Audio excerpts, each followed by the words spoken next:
Russian opposition leader Alexei Navalny has been jailed for 15 days for resisting police orders during mass protests on Sunday. Mr. Navalny was among several hundred people who were detained in connection with the rallies across the country. The court in Moscow earlier fined him the minimum 20,000 rubles, $350, for organizing the banned protests. On Monday, the Kremlin accused the opposition of encouraging law-breaking and provoking violence. Some young people were paid to attend, a presidential spokesman said. Mr. Navalny later repeated accusations of corruption against Prime Minister Dmitry Medvedev. The allegations were the main reason behind Sunday's protests, which drew thousands of demonstrators nationwide, including in St. Petersburg, Vladivostok, Novosibirsk, Tomsk and several other cities, as well as Moscow. While Moscow police reported earlier that 500 people had been detained, the OVD-Info human rights group said 1,030 people had been detained in Moscow and that at least 120 of them were still being held. Young Russians Get Navalny Message, by Sarah Rainsford.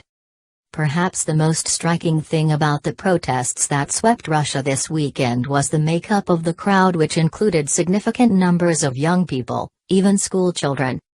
The Kremlin spokesman has criticized organizers for luring them onto the streets, claiming they were paid to turn out. Silent until he spoke, state TV channels have picked up that suggestion and run with it. But these were young Russians who have grown up under Vladimir Putin on a diet of patriotism. On Sunday, they joined a crowd chanting "Putin, thief, and Russia will be free." Their presence is proof of how effectively Alexei Navalny and his team use social media. What happened in court? Mr. Navalny appeared in court after being detained on Sunday and spending the night in jail. Although he escaped a jail sentence on the first charge, he was given 15 days for disobeying a police officer. Mr. Navalny's lawyer, Olga Mikhailova, told Reuters news agency she had expected such a verdict and would appeal against it. Before his appearance on Monday, Mr. Navalny, 40, tweeted from the building, "Hello everyone from Tverskoy court. The time will come when we will have them on trial, only honestly." He argued it was Mr. Medvedev who should be summoned as the chief organizer of the protests, because his corrupt activities led to people coming onto the streets of 99 Russian cities. Mr. Navalny, denying all the charges, said, "They haven't heard witnesses, nor have they satisfied any of our requests. Even the slightest semblance of justice is totally absent here." He also said again that he plans to run for president in 2018. What were the protests about? Mr. Navalny called for the nationwide protests after he published reports claiming that Mr. Medvedev controlled mansions, yachts and vineyards, a fortune that suggests income that far outstrips his official salary. His report, posted on YouTube, has been viewed more than 12 million times. It includes the accusation that Mr. Medvedev had a special house for a duck on one of his properties, and on Sunday, some demonstrators held up images of yellow rubber ducks. Others showed up with their faces painted green, a reference to a recent attack in which Mr. Navalny was hit with green liquid.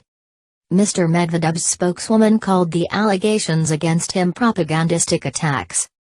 Many young people including teenagers took part in Sunday's protests, prompting one report to speak of the rise of the YouTube generation as players in the opposition movement. Alexei Navalny's use of social media symbolizes his political style, reaching out to young followers in sharp, punchy language, mocking the establishment loyal to President Vladimir Putin. What have the EU and US said? An EU spokesman said the Russian police action had prevented the exercise of basic freedoms of expression, association and peaceful assembly, which are fundamental rights enshrined in the Russian constitution.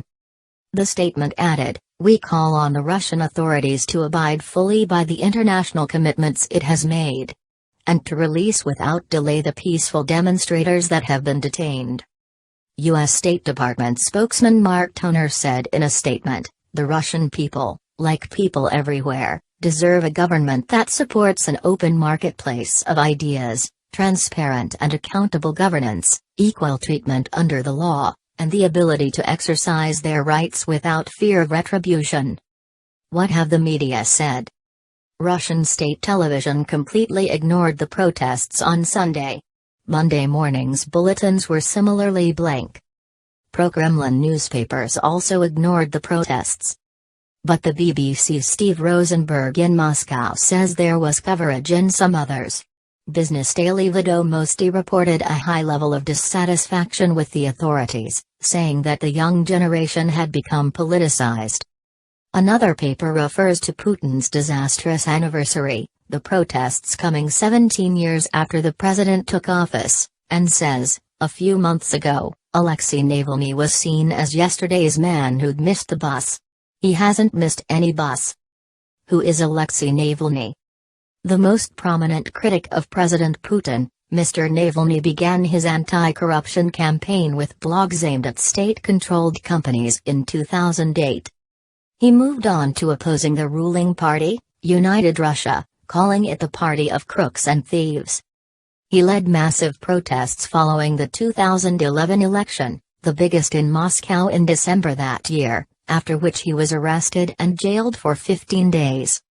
He has said he will run for president in 2018, but a court has convicted him of embezzlement, which would bar him.